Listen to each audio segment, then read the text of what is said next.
Okay, so we are going to talk about brioche, and brioche is a form of double knitting. It's such a pretty stitch. You actually get two very distinct fabrics. There's really no right side or wrong side. There's what's called a light side and a dark side. So this one would be considered the dark side because if you look down here, you see your kind of dark gray or black side, and if you turn it inside out, you see the columns of knit stitches that are predominantly red. So predominantly gray is your dark side, predominantly red is your light side. And in this hat, this is for the brioche, basic beanies in brioche class at HOKC. And this is the second hat where we do this little stripe of one color brioche. But I demonstrate in two color brioche because honestly it's easier to see. Okay, we've just finished a red row, and we know that, or a light color row, because we see lots and lots of red on top. So if you're ever wondering which row do I work next, which color do I work next, it's always going to be the color that is least represented on your needles. So I'm going to grab my black. My dark color always hangs to the front when I'm done with a round, and my light color always hangs to the back.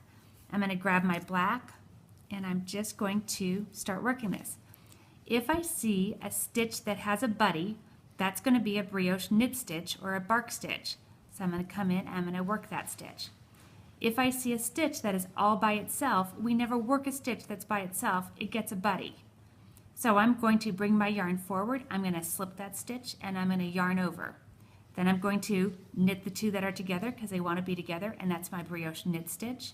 And then I find one all by itself and it gets a buddy. I'm going to bring my yarn forward, I'm going to yarn over, and I'm going to knit my next bark or brioche knit.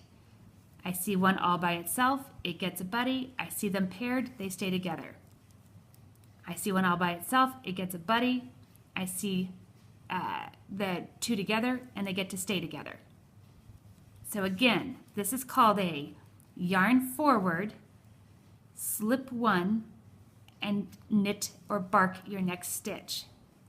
Yarn forward, slip, bark your next stitch, yarn forward, slip, and bark knit your next stitch. Okay, so I'm going to show that to you now, throwing style. You're going to bring your yarn forward, you're going to slip that stitch. The yarn's going to remain in the front because I'm actually wanting to create a yarn over top of that next stitch. So I'm going to knit or bark the next two together, and that's giving me my wrap. Bring my yarn forward, slip that next stitch, and knit the bark stitch together. Bring my yarn forward, slip the next stitch, and bark. I'm using the language that Nancy Marchant uses because she seems to be definitely the most prolific writer and seems to have the best explanations on brioche, so I thought I would give her credit for the language. So you're bringing yarn forward, slipping your stitch, and barking, which is knitting those two, the stitch and its little shoulder wrap together. So that's your brioche knit. I'm going to come back around in a second and teach you how to do the light side from the front. Okay, so before I switch to the light color, I just want to show you this last stitch can be a little confusing. So I've just barked, and I need to do my last slip one yarn over. So I'm bringing my yarn forward, I'm slipping that last one, and that would normally finish my yarn over. But remember, with the dark always gets dropped to the front. So it's going to come all the way around, and it's going to stay there. I'm going to show you that throwing style as well because it seems my throwers are the ones that had the hardest time with this. My yarn's back here.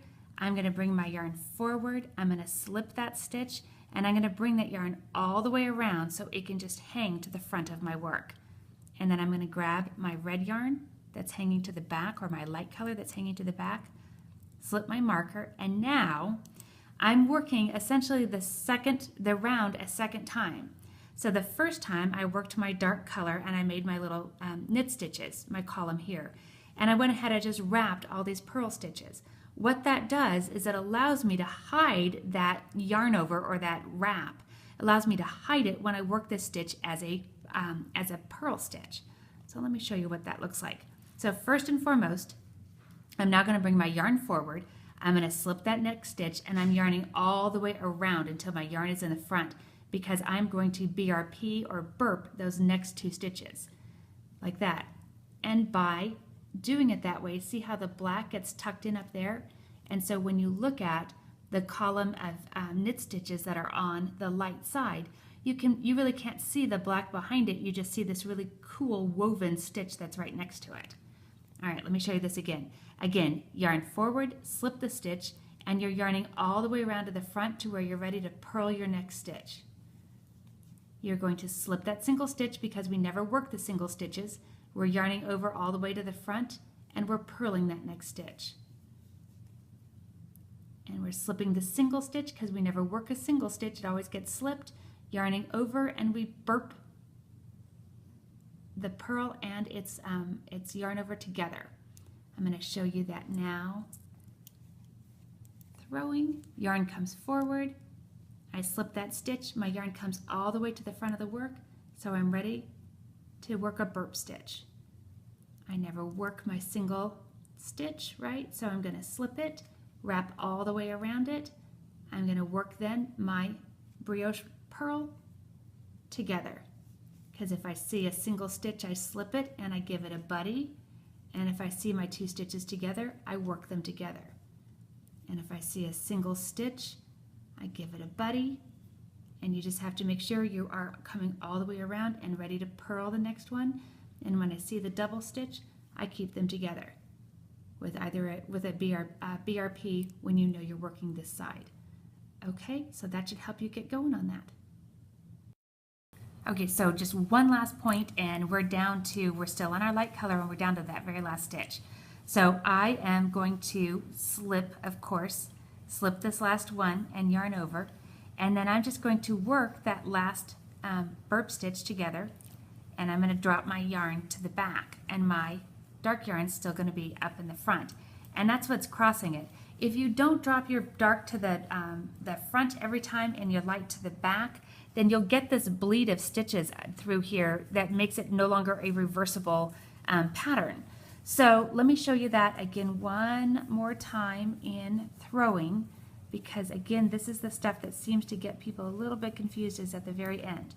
Okay, I come to my last two stitches, my yarn is already forward, I'm just going to wrap that single stitch like I normally do, right? Yarn over all the way around, and then if you did not drop your dark yarn in the front, it is possible that your wrap has disappeared.